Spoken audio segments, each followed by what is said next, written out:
Welcome to Sober Readings. Today is Tuesday, the 12th of May.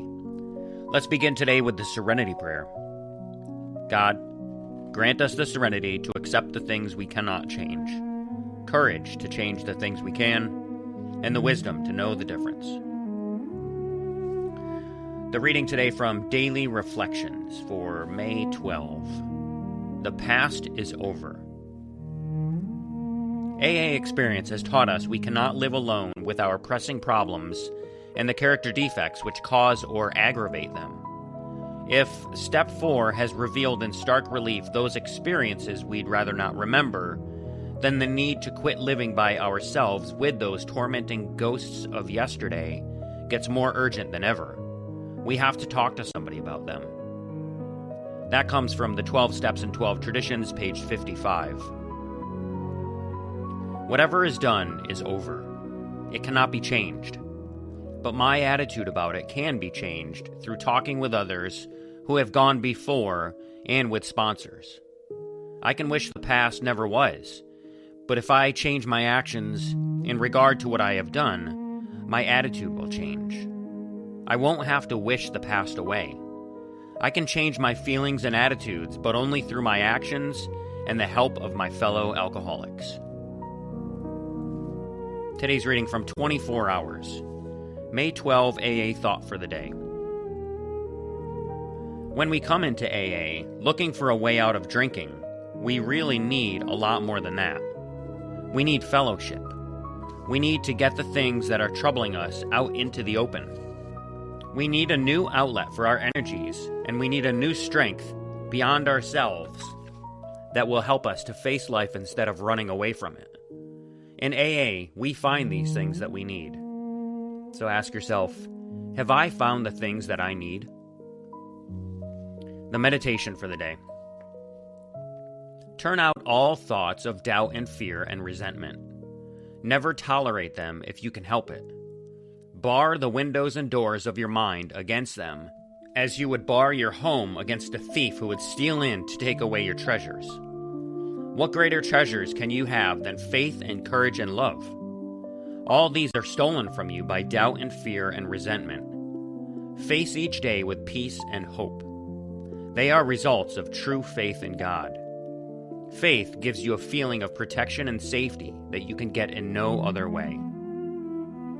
Today's prayer for the day. I pray that I may feel protected and safe, but not only when I am in the harbor. I pray that I may have protection and safety even in the midst of the storms of life. And for today's final reading, I'm going to read from a book called Our Great Responsibility, a selection of Bill W.'s General Service Conference talks from 1951 to 1970. And so we'll go to page 89, which is the chapter is titled 1953, Variations in the 12 Steps and 12 Traditions. And this is a speech given by Bill W. Good morning, folks. I came in here rather unprepared. I asked on the way in what I was going to talk about, and I see the title is a rather formidable one, Variations in the 12 Steps and the 12 Traditions. So I thought I would spin a little yarn to you about the original variations, especially in the steps and the hassles we had about them, and then maybe philosophize a little bit on this question of whether this program of ours is frozen as solid as an ice cube, or whether there is any elasticity in it or not. Whether we are going to get into the business of insisting upon conformity, whether we are going to get into the business of creating an authority that says that these steps and traditions have to be this way. That is the serious underlying question that this topic involves. As you know, in the first 4 years of AA, we had a word-of-mouth program, and the principles that we used in this word-of-mouth program were abstracted from certain practices of the old Oxford group, with which some of us early members were brought into contact. As a good many of you know, we retain some of the Oxford group principles and quite as emphatically rejected others. We owe those people a double debt of gratitude because we learned from them what to do and what not to do.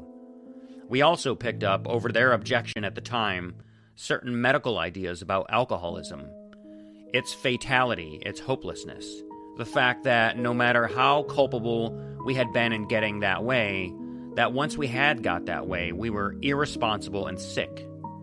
That idea was channeled into us by good old Dr. Silkworth, and until we began to make use of that idea, the results were absolutely nil. So after a year or two of AA, before the group had any name, and before the 12 steps were written, our word-of-mouth program could be summed up in a half-dozen steps, which in the vernacular of the time ran like this. You admit that you're a drunk and that you're hopeless. The admission is up to you, brother. You have to figure it out. That was the substance of what now is step 1 in the early days. Then you get honest with yourself, self-overhauling. Well, the religionists call that an examination of the conscience. The Oxford groupers called it something else. But we just called it getting honest with yourself as you never had before. Then you came along to the next step in the old word-of-mouth program, and that was to be sure you'd got honest with yourself. And to humble yourself enough so you could get this program, you'd better sit down and, in confidence, get thoroughly honest with somebody else. We'd already begun to run in that phrase, in confidence, although it doesn't always work that way. It did create terrific havoc in the Oxford group, this indiscriminate sharing of intimate things. At any rate, the idea was you sat down with somebody in whom you had confidence, and in confidence you described what you could see of your own personal defects, or your sins, or your maladjustments, or whatever you prefer to call them. That was the next step. Then it was realized that in your alcoholic career, you'd got into bad relations with a lot of people, had hurt them.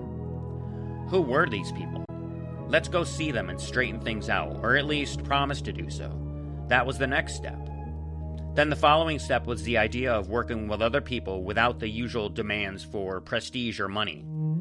And then, rather gingerly in the old days, because so many were in fear of being God-bitten, we would sort of sneak it up on the boys that, well, you can't really make this program stick, in the experience of most of us anyway, unless you depend on some higher power. Call it God if you wish, call it the group if you wish, but it won't work very well without that. That was the substance of those steps.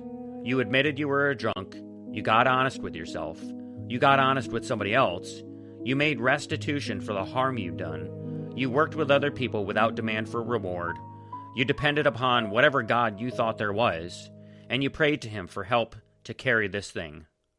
That was the thing in a nutshell, up to the time the big book came out. And I'll stop right there. There's a lot more in here that I could read, which I will read in future episodes. But again, this is called Our Great Responsibility, a selection of Bill W.'s General Service Conference talks. And if you're interested at all in the history of AA, this is really great.